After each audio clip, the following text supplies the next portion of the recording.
Frères et sœurs, bonsoir tous. Ce soir, nous allons expliquer la vie des chapitres 5 et 6 de l'Apocalypse.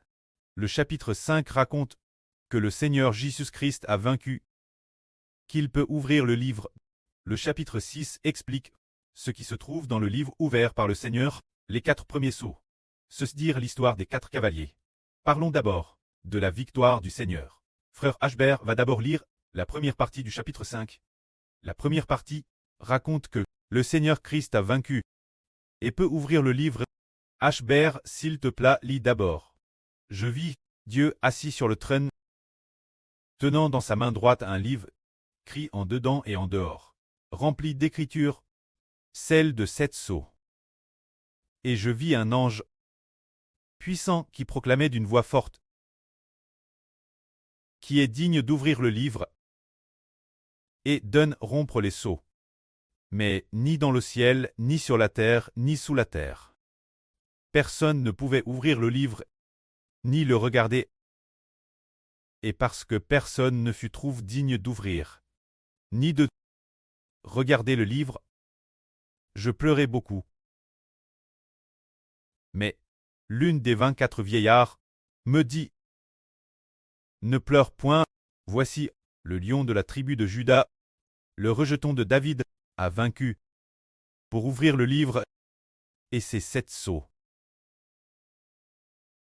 Et je vis, au milieu du trône et des 4 trèfles vivants, et au milieu des 24 vieillards, un agneau qui se tenait debout. Il semblait avoir été immolé. Et il avait 7 cornes et 7 yeux, qui sont les 7 esprits de Dieu, envoyés par toute la terre. L'agneau vint et prit le livre de la main droite de celui qui était assis sur le trône. Ce passage raconte que le Seigneur Jésus-Christ a vaincu et qu'il peut ainsi ouvrir le livre. Au début, le grand Dieu, notre Prêtre, est assis sur son trône de gloire. Dans sa main droite, il tient un livre. Ce livre, l'intérieur comme l'extérieur, est entièrement écrit. Ce livre raconte ce qui doit arriver dans l'avenir.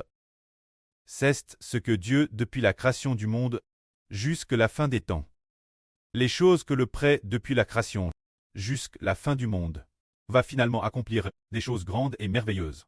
Ces choses grandes et merveilleuses sont toutes écrites dans ce livre. C'est dire que par le Seigneur Christ, le salut venant de la crucifixion, par le Seigneur Jésus-Christ, la rédemption de toute l'humanité, les grandes choses qui vont s'accomplir, sont toutes écrites dans ce livre. Mais ce qui est étonnant, c'est que ce livre est celle de 7 sceaux. Ceci dire qu'il est ferme, personne ne pouvait ouvrir ce livre. Ce moment-là, un ange puissant cria d'une voix forte, PRS de Dieu, qui est digne d'ouvrir le livre et donne rompre les sceaux. Mais comme, ni dans le ciel, ni sur la terre, ni sous la terre, personne n'était digne d'ouvrir le livre, digne de lire les paroles de ce livre. Alors l'apôtre Jean se mit pleurer beaucoup. Mais l'une des 24 vieillards dit Jean, « Ne pleure pas, le lion de la tribu de Juda, la racine de David, a vaincu, pour ouvrir le livre et en rompre les 7 sceaux. » Alors ici il est dit qu'un vieillard a dit, « Le lion de la tribu de Juda, la racine de David, a vaincu. » Qui est-ce qui a pu vaincre et ouvrir le livre? Que signifie vaincre tout ce livre? Parle de quoi? Il s'agit de parler de la rédemption de l'humanité, c'est-à-dire le plan futur pour sauver l'humanité, ainsi que le plan pour détruire les méchants. Qui a donc déjà vaincu? Tous les hommes, grâce lui. Son rachet qui est toute l'humanité future. Tous ceux qui sont sauvés le sont parce qu'un seul homme a vaincu. Ainsi, cause d'un seul homme, toute l'humanité aura la vie éternelle. Puisque ce livre parle du futur pour l'humanité, ce plan de vie éternelle pour l'humanité, alors qui est-ce? Grâce qui avons-nous vaincu? Grâce qui sommes-nous rachets? Et recevons-nous la grâce? C'est grâce, Jésus-Christ, le Fils de Dieu. Parce que Jésus-Christ a vaincu, comme il est dit ici. le lion de la tribu de Juda, la racine de David, a vaincu, pour ouvrir le livre et en rompre les 7 sceaux. Le Seigneur Jésus-Christ a donc vaincu, depuis les temps anciens. Quelqu'un a-t-il dit j'ai vaincu? Depuis Adam jusqu'à Mose. A-t-il eu quelqu'un qui a vaincu? A-t-il quelqu'un qui a vaincu le diable sans chair? Y en a-t-il eu? A-t-il quelqu'un qui a vaincu pour libérer les hommes du pchash et leur apporter la rédemption? Y en a-t-il eu? Non. Quand nous parlons de vaincre, cela signifie vaincre le diable. C'est vaincre le diable Satan. Depuis Adam jusqu'à Mose, aucun n'a vaincu. Et de Mose jusqu'au Seigneur Jésus-Christ, par le Seigneur Jésus-Christ, absolument personne n'a pu vaincre le diable. Absolument personne n'a pu vaincre le diable. Mais il y a un seul homme qui a vaincu. Tous les hommes ont abandonné Dieu. Tous ont été par le diable. Chacun a été tenté par le diable et a abandonné Dieu. Chacun a commis le mal. Mais il y a cet homme qui a triomphé, qui a vaincu. Non seulement il a vaincu la tentation du diable, mais il va aussi sauver toute l'humanité du péché, pour que toute l'humanité par sa rédemption, Dieu remette ceux qui sont sauvés, ce Rédempteur, afin que grâce la rédemption de l'humanité par le Rédempteur, tous ceux qui sont rachetés par le Seigneur Christ, soient tous vainqueurs. Non seulement il est lui-même vainqueur, mais en plus, tous ceux qui croient en son nom, il les aide à vaincre. Il est devenu non seulement le chef suprême, mais aussi le vainqueur, et tous ceux qui veulent se placer sous son nom, il les aide, il fait triompher ceux qui croient en lui, les faisant sortir des ténèbres, pour les conduire vers la lumière. Il fait que ceux qui croient en son nom puissent tous quitter l'autorité de Satan, pour revenir Dieu, tous ceux qui croient en son nom, et reviennent lui, il les fait paître, et les fait passer de la mort la vie. Du jour des morts, la vie éternelle, c'est lui qui peut faire que l'humanité destine la mort l'origine, soumise la malédiction, et prive de vie éternelle. Pourtant grâce lui, tous ceux qui veulent l'accepter sortent des ténèbres pour aller vers la lumière. Grâce lui tous retrouvent le pardon de Dieu, retrouvent la miséricorde de Dieu, et redeviennent enfants de Dieu. Et Dieu nous reprend, cause de cet homme. Dieu nous place alors sous le nom de Dieu, pour devenir enfants de Dieu. Cet homme cesse donc, pour nos péchés, celui qui cesse sacrifie. Sur la croix, le Seigneur Jésus, parce qu'il a versé son sang, Dieu cause de lui. Et parce qu'il a obéi jusqu'à la mort, le précleste aime profondément ce Fils. Et il sait aussi que ce Fils, si le précleste confie toute l'humanité ce Fils, si le précleste remet toute l'humanité entre les mains de ce Fils, alors ce Fils ramènera certainement toute l'humanité Dieu, et fera paître toute l'humanité. Il fera que toute l'humanité ne pêche plus jamais, et qu'elle craigne Dieu pour toujours, et le serve pour toujours. Ainsi cause de ce Fils, fidèle jusqu'à la mort, il a remporté la victoire, c'est pourquoi il est dit ici. Ne pleure plus, voici, le lion de la tribu de Juda, le rejeton de David, a vaincu, il peut ouvrir le livre, et en rompre les 7 sceaux.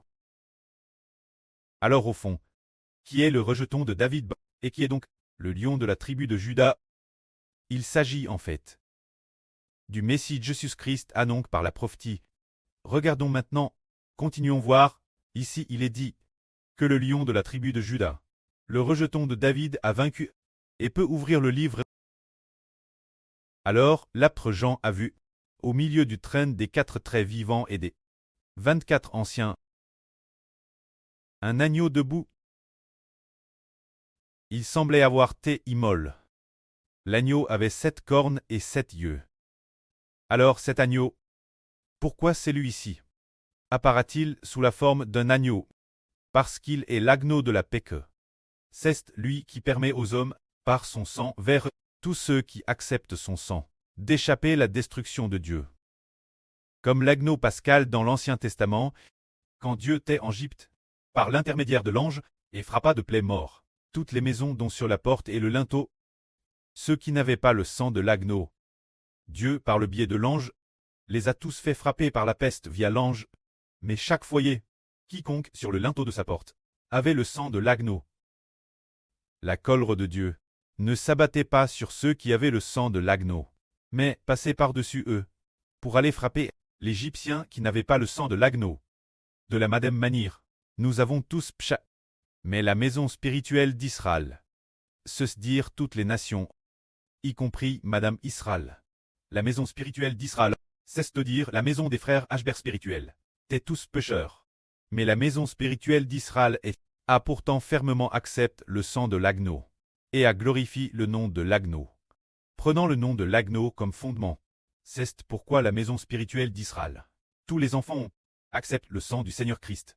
Ainsi, lorsque Dieu channera sa fureur l'avenir, lorsque le grand jour de Dieu viendra pour détruire toutes les nations, Dieu passera par-dessus la maison d'Israël, pour tuer toutes les maisons appartenant à l'Égypte, se dire passer par-dessus les Israélites spirituels, sans tuer les Israélites spirituels, mais en tuant tous ceux qui sont en dehors d'Israël. Alors pourquoi le précleste ne tuait-il pas les Israélites spirituels? C'est parce que l'agneau de la paix que le Seigneur Jésus-Christ a versé son sang, et ainsi les enfants d'Israël spirituels, chacun d'eux, ont accueilli le nom du Seigneur Jésus-Christ dans la porte de leur cœur. Cette acceptation est comme les anciens Israélites, qui utilisaient le sang de l'agneau pour l'appliquer sur les linteaux et les montants des portes, tandis que la maison spirituelle d'Israël doit accueillir le salut du Seigneur Christ, le nom du Seigneur Christ, au plus profond de leur cœur. C'est pourquoi l'avenir, lorsque toutes les nations seront détruites, la maison d'Israël gréerce au nom du Seigneur Jésus-Christ. Et parce que le Seigneur Jésus-Christ a versé son sang, sera pardonne, Dieu pardonnera ainsi les péchés des Israélites spirituels. Alors cet agneau qui a été immolé, qui est le Seigneur Jésus-Christ. Pour qui a-t-il été immolé? C'est pour la nation spirituelle d'Israël qu'il a été immolé, et non pour l'ancienne alliance selon la chair, mais bien pour la nation spirituelle d'Israël qu'il a été immolé. Par conséquent, dans la nation spirituelle d'Israël, tous acceptent le Seigneur Christ, l'agneau de la paix. C'est pourquoi, chaque fois que vient la paix les enfants d'Israël spirituels doivent se rassembler sous la direction des frères désignés, et les frères Essur concernent. Prépare ensemble le pain sans levain et le jus de raisin, pour commémorer l'agneau immolé pour nous, le Seigneur Jésus-Christ. C'est pourquoi. Par quelle raison a-t-il triomphé? Il a pris les Israélites spirituels, et les a tous sauvés. L'Israël spirituel est sauvé par lui, et ne priera pas grâce lui.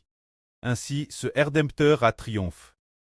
Il peut ouvrir le livre, jusqu'à ce que Dieu montre comment il a trait la maison d'Israël avec grâce, en toutes choses, que la gloire soit auprès et au Seigneur. Amen.